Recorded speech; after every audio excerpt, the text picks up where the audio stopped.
बिस्मिल्लाहिर्रहमानिर्रहीम। अस्सलाम वालेकुम। मैं हूं आपका health care professional doctor Saddam Sam और आप देख रहे हैं हमारा यूट्यूब चैनल मेडिसिन पॉइंट। आज की वीडियो में हमारे पास मौजूद है सिरप बायोफोस बी। सिरप बायोफोस बी एक विटामिन और ग्लाइसोफॉस्फेट का एक कॉम्बिनेशन है। अगर हम इस सिरप की इंडिकेशन की बात करें कि ये सिरप किस लिए इस्तेमाल होता है, तो नंबर वन, ये उन पेशेंट्स को दिया जाता है जिनको प्रॉपर भूख नहीं लगती। तो ये भूख को इंड्यूस करता है और जो लोग खाना कम खाते हैं उनको भूख लगना स्टार्ट हो जाती है और वो अपनी रूटीन में खाना खाना स्टार्ट कर देते हैं। नंबर टू, ये हमारी बॉडी में एनर्जी को बूस्ट करता है। तो जिन लोगों में एनर्जी डाउन रहती है और हर वक्त कमज़ोर सा फील करते हैं, तो उनमें ये एनर्जी को बूस्ट करता है। नंबर थ्री, ऐसे पेशेंट जिनका वेट बहुत कम होता है और वो अपना वेट गेन करना चाहते हैं, तो ये उनको रिकमेंड किया जाता है।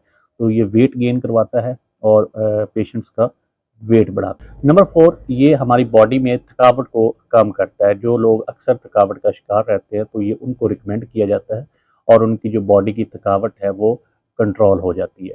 तो इस तरह ये सिरप ओवरऑल हमारी बॉडी को एनर्जी प्रोवाइड करता है, थकावट ख़त्म करता है और बहुत से फ़ायदे देता है। अगर हम इस सिरप के मैन्युफैक्चर के बारे में बात करें कि इसको किस कंपनी ने मैन्युफैक्चर किया है, तो इसको S.J.G and Fazal Elahi Karachi company ने मैन्युफैक्चर किया है। और इसकी मार्केटिंग जो है वो एशियन कॉन्टिनेंटल, जो एक पाकिस्तान की कंपनी है, वो इसकी मार्केटिंग और सेल को मैनेज करती है। अब हम इसकी डोज़ की बात करते हैं कि सिरप वायाफोस बी की डोज़ क्या है। तो एडल्ट पेशेंट जो 18 साल से बड़े पेशेंट होते हैं, उनमें ये एक टेबल स्पून फुल सुबह और 1 टेबल स्पून फुल दोपहर और 1 टेबल स्पून फुल शाम को दिया जाता है।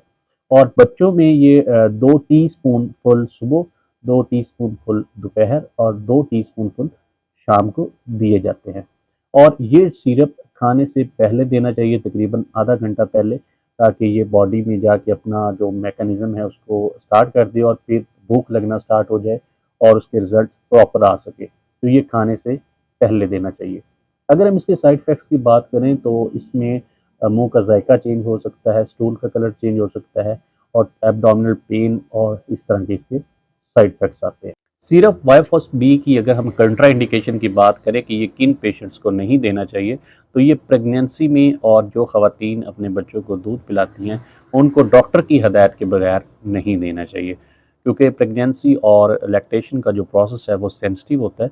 इसलिए अपने हेल्थ केयर प्रोवाइडर की मुकम्मल हदायत के मुताबिक ही इस्तेमाल करवाना चाहिए। मेडिसिन के मतलब किसी भी किस्म की अथेंटिक इन्फॉर्मेशन के लिए हमारे दिए गए व्हाट्सएप नंबर पर आप रब्ता कर सकते हैं। अपना और अपने प्यारों का ख्याल रखिएगा। मिलते अगली वीडियो में, तब तक अल्लाह हाफिज़।